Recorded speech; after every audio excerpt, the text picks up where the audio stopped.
ঢিলছোড়া দূরত্বে fort William, সেনাবাহিনী পূর্ব কমান্ডের সদর দপ্তর। অত্যন্ত স্পর্শকাতর এই এলাকার সামনে বিশাল সুড়ঙ্গ।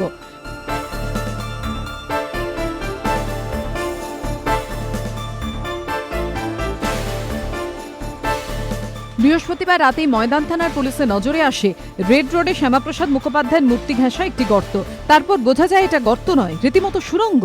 পূর্ব থেকে পশ্চিমমুখী সুড়ঙ্গটি প্রায় 12 ফুট লম্বা, চওড়া এতটাই যে পুলিশ বলছে একসঙ্গে দুজন ভেতরে ঢুকে যেতে পারে। রহস্যজনক এই সুড়ঙ্গের খোঁজ পেয়ে শুক্রবার দুপুরে ঘটনাস্থলে যান পুলিশ কমিশনার সুরজিৎ কর্পূরকায়স্থ সহ পদস্থ পুলিশ কর্তারা, যান সেনা কর্তারাও। শুরু হয়েছে তদন্ত। পুলিশ জানিয়েছে বৃহস্পতিবারই সন্দেহভাজন 4 জনকে গ্রেফতার করা হয়। শুক্রবার আরও 2 জনকে গ্রেফতার করা হয়েছে।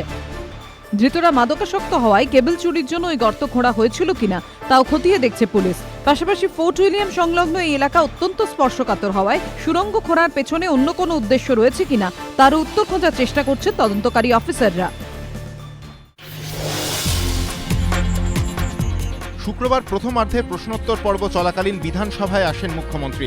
গ্রামোন্নয়ন দপ্তরের মন্ত্রী সুব্রত মুখোপাধ্যায়ের উদ্দেশ্যে এসইউসিআই বিধায়ক তরুণ নস্করের তোলা প্রশ্নের জবাব দিতে এগিয়ে আসেন মমতা বন্দ্যোপাধ্যায়।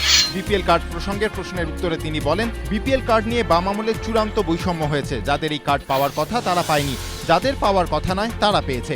এই কার্ড নিয়ে রাজনীতি করেছে বামেরা। তারা যা জঞ্জাল তৈরি করে রেখে গিয়েছে তা পরিষ্কার করতে 50 বছর লাগবে। আপনাদের উচিত 10 বছর মুখে লিউকোপ্লাস্ট লাগিয়ে রাখা। বিধানসভা কক্ষের বাইরে মুখ্যমন্ত্রীর এই মন্তব্যের উত্তরে পাল্টা কটাক্ষ ছুড়ে দেন বিরোধী দলনেতা সূর্যকান্ত মিশ্র। বিরোধী শূন্য বিধানসভায় দাঁড়িয়ে এদিন বামেদের উদ্দেশ্যে তীব্র আক্রমণ করেন মুখ্যমন্ত্রী।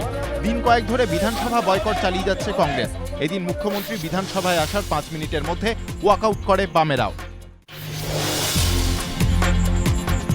মস্তিষ্কে গুরুতর রক্তক্ষরণে আক্রান্ত রাজ্যের প্রাক্তন শিল্পমন্ত্রী তথা সিপিএমের পলিট ব্যুরো সদস্য নিরুপম সেন শুক্রবার সকালে বর্ধমানের বাড়িতে অসুস্থ বোধ করেন তিনি।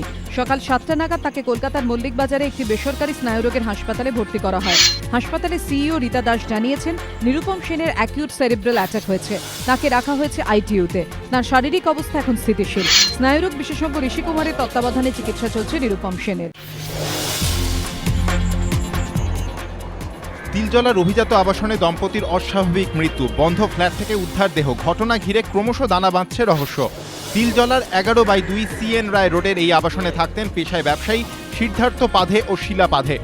প্রতিবেশীরা জানিয়েছেন, রোজ নিয়ম করে প্রাতঃভ্রমণে বেরোতেন এই দম্পতি, কিন্তু এদিন সকালে তাদের দেখতে না পেয়ে আবাসনের অন্যান্য বাসিন্দারা তাদের খোঁজ নিতে শুরু করেন।